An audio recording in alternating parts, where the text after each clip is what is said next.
Question 1. Wave generators placed at position P and position Q produce water waves of wavelength 4 centimetres. Each generator operating alone produces a wave oscillating with amplitude A at position R. Distances PR and QR are shown in the diagram below. Both wave generators now operate together in phase. What is the amplitude of the oscillation of the resulting wave at R? So P produces a wave here. It's got amplitude A and it has wavelength of 4 centimetres. Q produces exactly the same wave. It's in phase of amplitude A and it has a wavelength of 4 centimetres. This path P to R consists of 5 whole waves. I've just done that very simply because the path is 20 centimetres, the wavelength is 4, so that's 5 whole waves. Path Q to R is 14 centimetres, and that gives us 3.5 whole waves. Well, what does that mean about the resulting wave? The wave from P to R is going to arrive at a whole wavelength. The wave from Q to R is going to arrive half a wavelength difference. It's going to have a path difference of half a wavelength. That tells us it's total destructive interference. If you prefer to talk about phase difference, then it is pi out of phase, 180 degrees. And that gives us total destructive interference, which means the amplitude of the wave is going to be 0. So our answer is 1A. Question 2. A water wave entering a harbour passes suddenly from deep to shallow water. In deep water, the wave has frequency F1 and speed V1. In shallow water, the wave has frequency F2 and speed V2. Which of the following compares the frequencies and speeds of the wave between deep water and shallow water? Okay, the first thing I want to highlight here is that we're looking at refraction. Okay, we've got a wave moving in a certain direction. There's a material boundary where it changes in density and it's travelling along the normal. And you can see that the speed of that wave changes. That is refraction. And when we're dealing with refraction, frequency always stays the same. So F1 is equal to F2. And we can use that relationship to find out what the relationship between V1 and V2 is. We can already see that it has to be A or B because that's where the frequency is the same for both deep and shallow water. So now we have to work out what the relationship between the speeds are. And to do that, we'll use this concept here. And instead of using frequency, we'll put down V equals F lambda, so F equals V over lambda. So V1 over lambda 1 equals V2 over lambda 2. We can see lambda 2 is smaller than lambda 1. So lambda 2 is smaller than lambda 1, which means to keep F1 equal to F2, then V2 must be smaller than V1. The answer is A. Question 3. Two microwave transmitters X and Y are placed 12 centimetres apart and are connected to the same source. If they're connected to the same source, that means they're coherent, which is a key aspect in interference. A single receiver is placed 54 centimetres away and moves along a line AB that's parallel to the line joining X and Y. Maxima and minima of intensity are detected at several points along AB. 1. Explain the formation of the intensity minima. So we're explaining how a minima is created. We're first going to explain how they superimpose. Waves from X and Y superimpose along the line A and B. They meet with a phase difference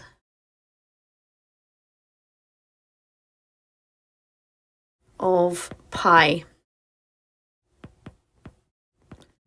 Or you could say, if you'd rather discuss path difference, a path difference of half a wavelength. And of course, what we're referring to is what we talked about in the previous question, is meeting at the complete half wavelength of the wave and causing complete destructive interference, which is that. So the second mark of the question, this causes complete destructive interference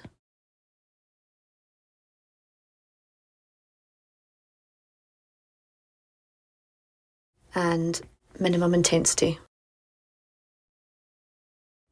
2. The distance between the central maxima and the first minimum is 7.2 centimetres. Calculate the wavelength of the microwave. We want to use this equation here. Small d is the distance between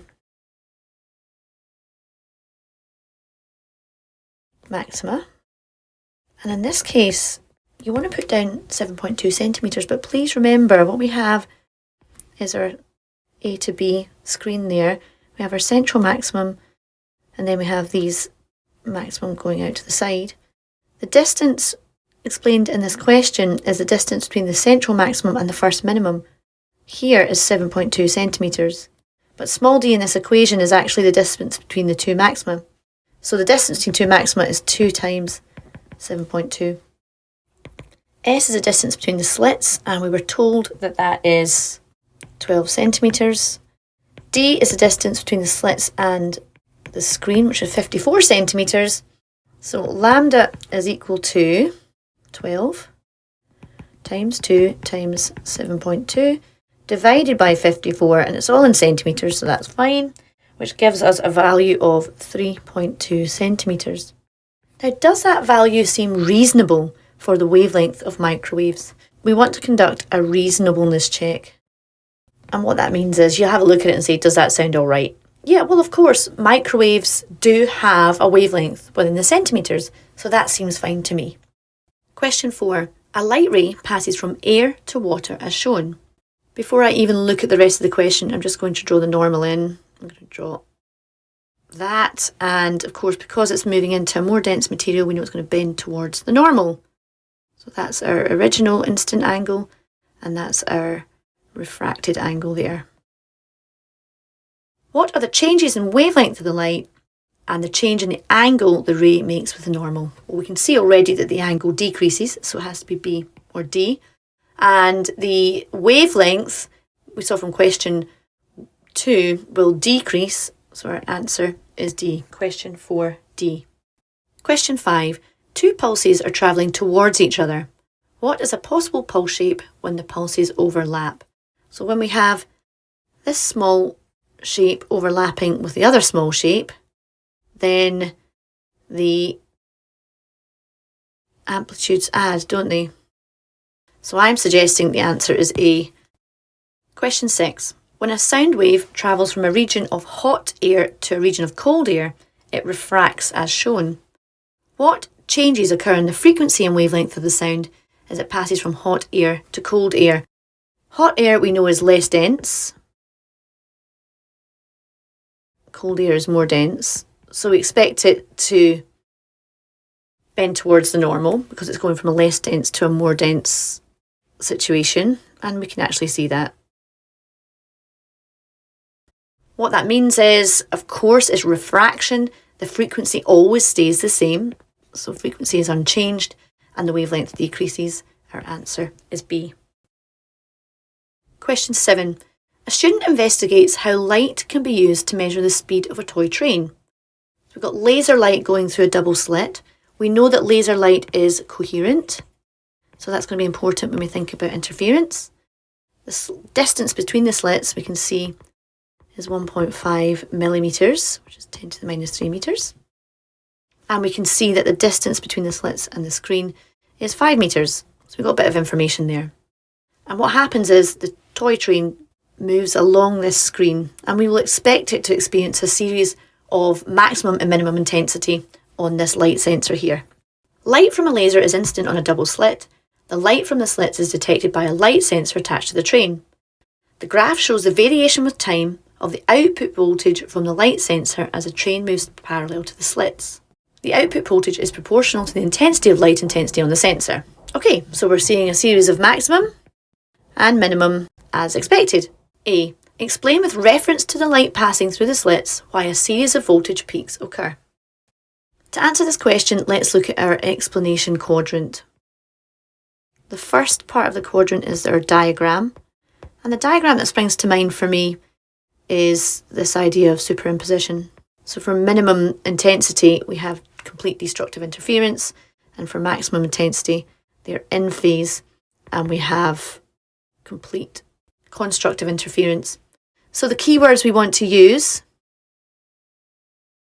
are constructive, destructive, interference, superimpose, and we also want to use the idea of voltage and the sensor because we want to include that as well. So any phrases? Okay, well, waves superimpose, in phase gives constructive interference, out of phase is destructive. I think we can take it from there. Okay, our answer will be 1. The light waves from the laser superimpose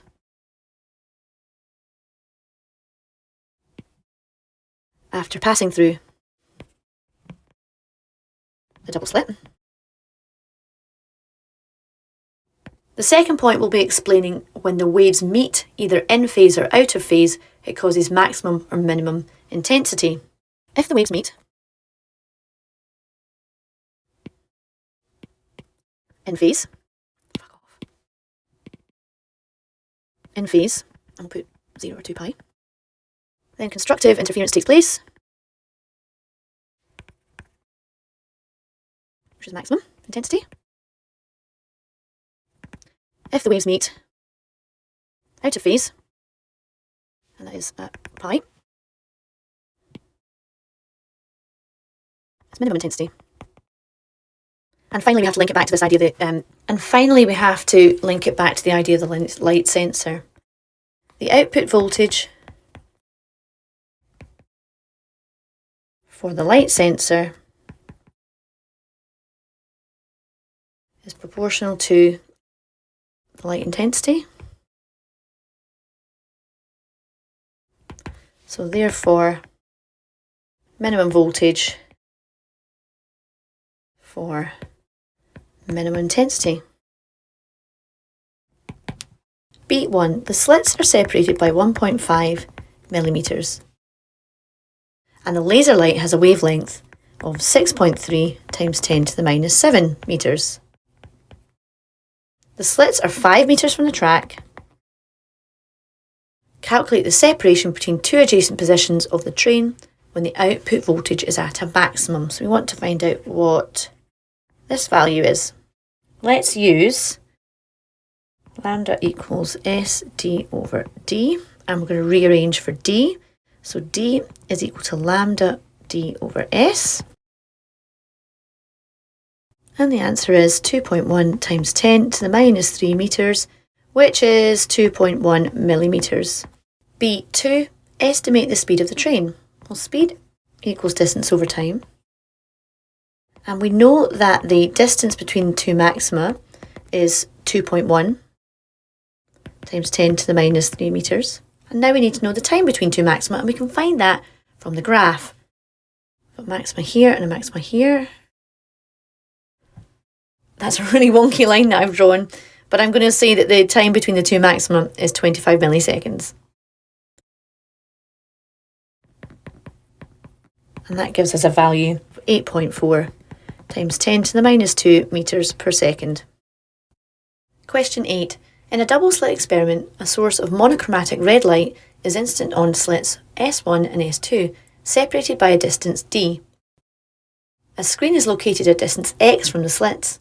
A pattern with fringe spacing y is observed on the screen. So we're taking this equation here, which is given in the data booklet, and we're giving it all different quantities, which is annoying. So S becomes small d, lambda stays the same, big D is equal to x, and small d is equal to y, I think. A pattern with fringe spacing y is observed. So that's where we are with that, right? Three changes are possible for this arrangement: increase X, increased D, and using green monochromatic light instead of red. Which changes will cause a decrease in the fringe spacing? So let's rearrange this equation for Y, which is the fringe spacing. So lambda X over D. And if we take each 1, 2 and 3 in turn, so what happens if we increase X? Well, that means that we increase Y. That doesn't cause a decrease in fringe spacing, that causes an increase in fringe spacing. So number 1 is not correct. Let's look at the effect of number 2. Increasing D. If we increase D, then Y decreases. So that does have an effect. And finally, number 3 is using green monochromatic light instead of red. Well, the wavelength of green light is less than the wavelength of red light, so which means that decreases, so Y decreases. So 3 also has the effect of decreasing the fringe spacing. That means we're looking for an answer 2 and 3, so the answer is C. Question 9. X and Y are two coherent sources of waves. Coherent, again, is important when we're talking about interference. The phase difference between X and Y is 0. The intensity at P, due to X and Y separately, is I. The wavelength of each wave is 0.2 meters. What is the resultant intensity at P? So first of all, we have to think about path difference. How many waves are in 6 meters when we're travelling from X to P? Well, it's a multiple of 0.2. So this wave from X to P is going to meet, let's see what the path difference here. Again, this is a multiple of 0.2. So they're going to meet in phase, which means constructive interference will take place. That means that the amplitude of the wave is 2A. Now we know that the amplitude at P is 2A, but that's not what the question's asking us. It's asking us for intensity. It seems like the examiners expect you to know this relationship. It's not explicitly in the syllabus, but there are questions about it. The relationship is that the intensity of a wave is proportional to the amplitude squared. So if you have 2 times the amplitude and we square it, then that means that resulting intensity is 4 times the initial intensity. So the answer here is D, and it's based upon you understanding the idea of constructive interference, which is the whole point of C3, but it's also based on the understanding that you remember this relationship here. Now, I may be wrong, but it does not hurt for you to put that in your memory bank and shove it in your notes, because I think that's going to be really important when we're looking at difficult questions. Question 10. Light is incident at the boundary between air and diamond. The speed of light in diamond is less than the speed of light in air. So diamond is more dense than air, and you can see it's coming from a situation that's more dense. The angle of instance I, so this angle here, is greater than the critical angle. Okay, well that tells us total internal reflection is going to take place. Which diagram is correct for this situation? Well, A has got total internal reflection. B has got some reflection, but it's not total internal reflection because some is refracting out, so it's not B. C has got it completely going the wrong way, and D has got the wave coming from the wrong direction as well. Question 11 for higher level only. Monochromatic light is incident normally on 4 thin parallel rectangular slits. This is why it's higher level only, because we're starting to look at a diffraction grating, which is more than 2 slits. With a diffraction grating, we're looking to use the formula n lambda equals d sine theta, and of course we're remembering that this is in radians. We're also looking to remember that our interference pattern is going to be enveloped with this interference of a pattern of a single slit. Okay, so that's our single slit. And there may be an interference pattern within that, but this single slit has an equation of theta equals lambda over b, where theta is the angle of the first minimum. So these things to bear in mind when you start seeing diffraction gratings and more than 2 slits. The graph shows the variation with diffraction angle of the intensity of light I at a distance of the screen. Great, so that's what we're talking about. This dotted line here is the single slit envelope. So that section here is our minimum angle that we talked about in this equation. And you can see underneath it we've got the interference pattern of the 4 slits, and we'll talk about that more later. Okay, I naught is the intensity of the light at the middle of the screen from one slit. So the intensity of one slit is I naught. A, explain why the intensity of light at theta equals naught is 16I0. So theta equals naught is here. The intensity here is 16 times the intensity of one slit. There are 4 slits, each diffracting a wave of amplitude A. At the central maximum, and let's link it back to the graph, all 4 waves meet in phase with a resulting amplitude of 4A.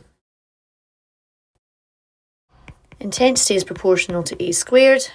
4A all squared is equal to 16A squared. Therefore, the intensity is 16I naught. Again, we're going back to that relationship that's not explicitly mentioned in the syllabus, but I think you should know about.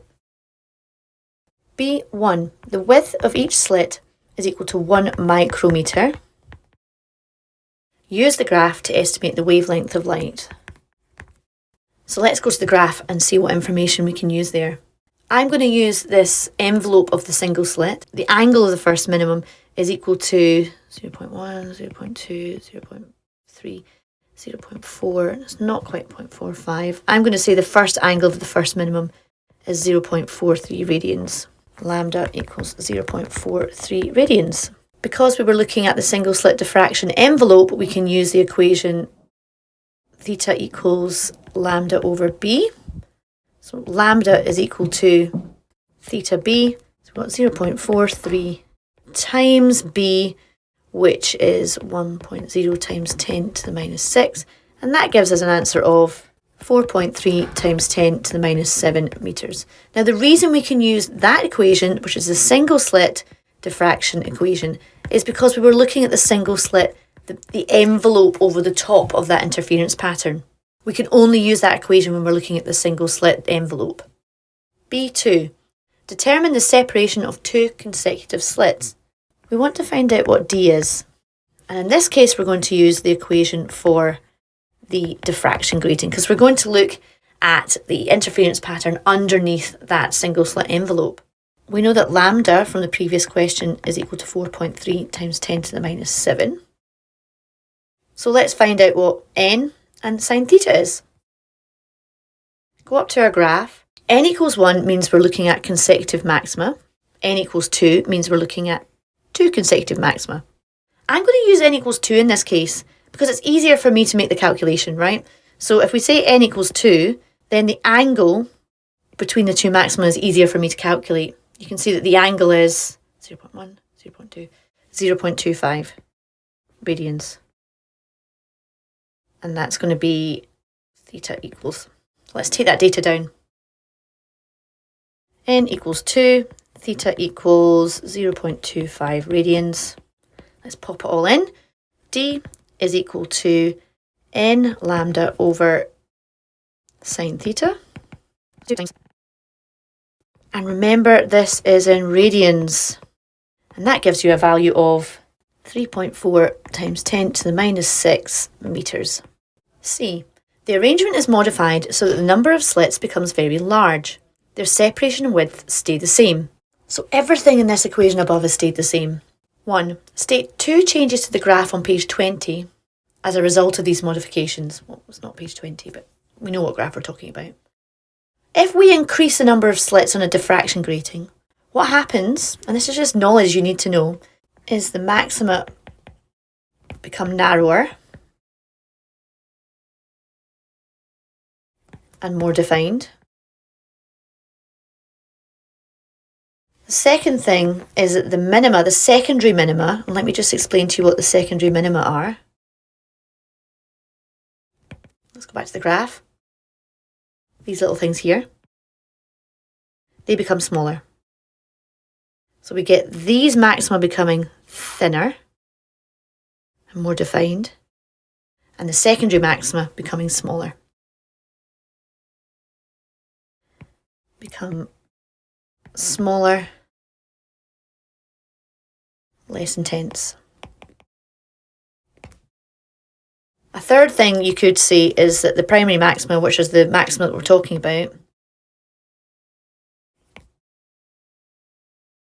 become more intense. But you only need 2 points here. Question 12. A beam of coherent monochromatic light from a distant galaxy is used in an optics experiment on Earth. A. The beam is incident normally on a double slit. The distance between the slits is 0.3 millimeters.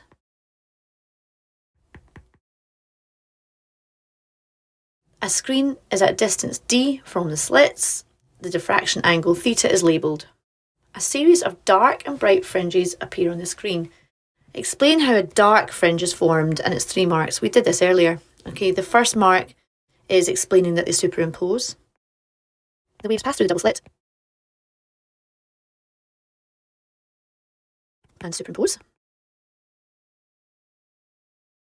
2, when the waves meet out of phase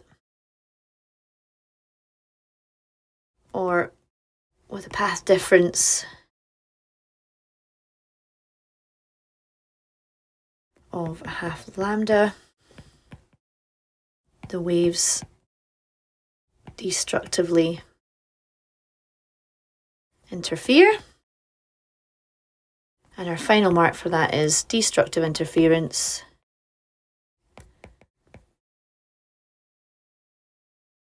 equals minimum intensity.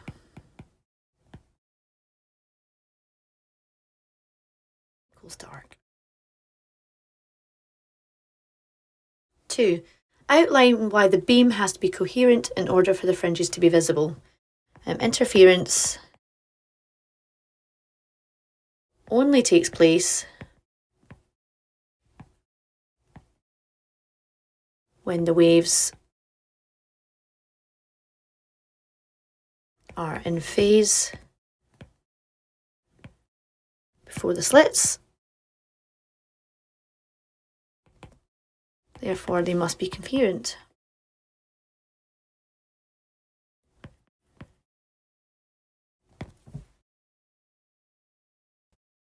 Three, the wavelength of the beam as observed on Earth is 633 nanometers. The separation between a dark and bright fringe on the screen is 4.5 meters. Again, we've talked about that before. This distance here is between the two maximum. So the distance between a dark and a bright is half of that. So we have to do 2 times 4.5 times 10 to the minus 3, which is millimeters. So our D is equal to 4.5 times 10 to the minus 3 times 2. So that's 9 times 10 to the minus 3 meters. Meters, yep. Calculate D, which is the distance to the screen. And the distance between the slits is 0.3 times 10 to the minus 3 meters. We're going to use this equation here. D is equal to SD over lambda. We're going to plug in all our data.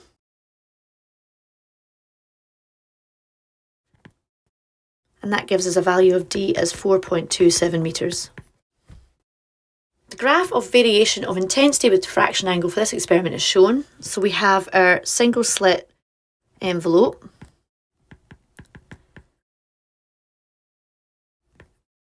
And remember, we're looking at the equation of that.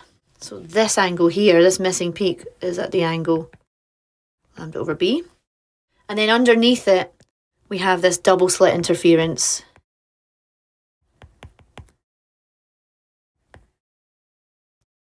One, calculate the angular separation, which is this, between the central peak and the missing peak in the double slit interference pattern.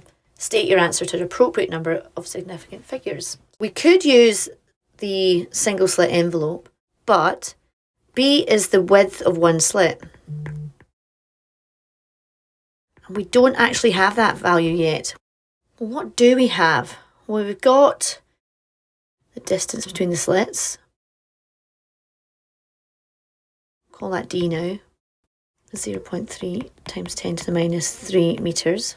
We've got the wavelength of light, which is 633 times 10 to the minus 9 metres. And actually on this graph, we can see that there's 1, 2, 3, 4. There's 4 waves between the central maximum and that missing peak. So we can use our equation for the diffraction grating, n lambda equals d sine theta. Sine theta is equal to n lambda over d, so 4 times 633 times 10 to the minus 9, divided by d, which is 0.3 times 10 to the minus 3, gives us an answer of 8.44 times 10 to the minus 3. That tells us that sine theta is equal to 8.44 times 10 to the minus 3. But because it's a small angle approximation at this point, and it is very small, then we can say that sine theta is approximately equal to theta, which is equal to 8.44 times 10 to the minus 3. Deduce in millimetres the width of one slit. Okay, fine. Now we get back to this idea of using the single slit envelope. And we want to find out what B is. So B is equal to lambda over theta.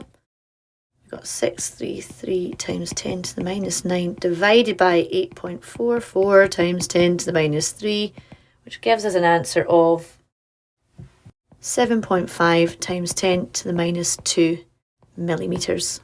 D. The air between the slits and the screen is replaced with water. The refractive index of water is 1.33. Calculate the wavelength of light and water. Let's go back to the diagram. So what they're saying here is this is air. This was air, but now it's water. So any wave that's going in there is going to bend towards the normal a bit more. Calculate the wavelength of light and water. We're going to use Snell's law for that. And from the data booklet, that looks like this.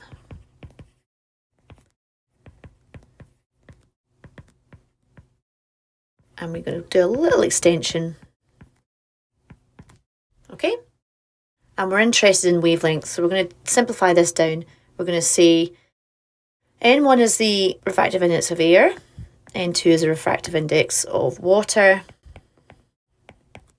So lambda 2 is equal to N1 lambda 1 over N2, so it's 1 times 633 times 10 to the minus 9 divided by 1.33, which gives us an answer of 476 times 10 to the minus 9, which is 476 nanometers.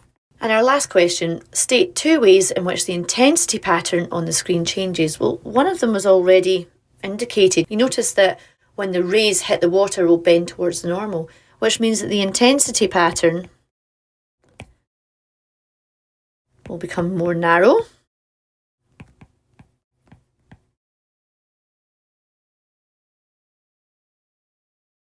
And with that, the maxima will get closer on the screen.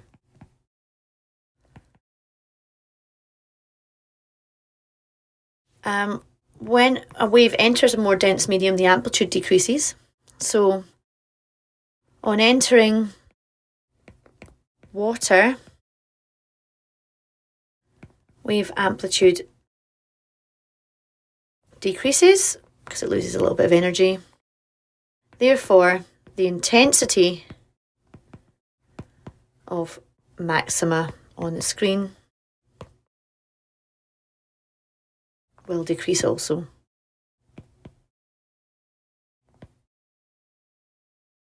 Remembering that equation or relationship there.